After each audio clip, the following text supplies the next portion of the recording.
Storytime skin.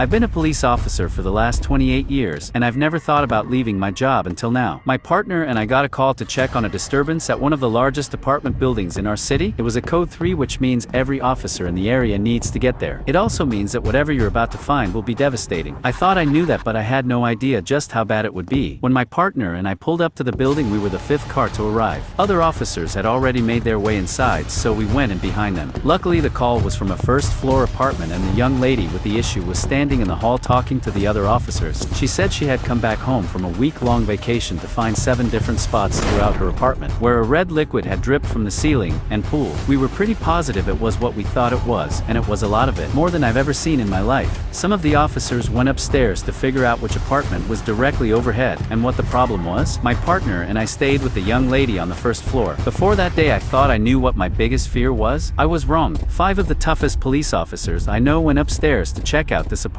but when they came down the stairs, they were running. At first, I thought it was because of some danger they had found in the room, but then I realized each and every one of them was running towards the door because they didn't want to vomit inside. I knew I should have just walked away, but I was so curious. And I know this doesn't make any sense, but the sound of 5 guys puking their brains out only made me want to know what they saw more. So against my better judgment, I made my way up the stairs, and now I can't get the image of what I saw out of my head. I walked into the apartment, and right away it was weird. There was no furniture, nothing on the walls, and aside from all the piles of dirty laundry around, it seemed like no one had been living there. I kept looking around thinking I must have missed the big deal. I even started to think I had maybe walked into the wrong apartment, but I hadn't. Out of the corner of my eye, I noticed something moving in and out of a laundry pile on the floor. I squinted and finally made out that they were maggots and other bugs. That's when my brain fully accepted what I was seeing. I stood there trying not to pass out as I looked around and counted 7 piles of laundry. But they weren't actually piles of laundry, they were piles of skin,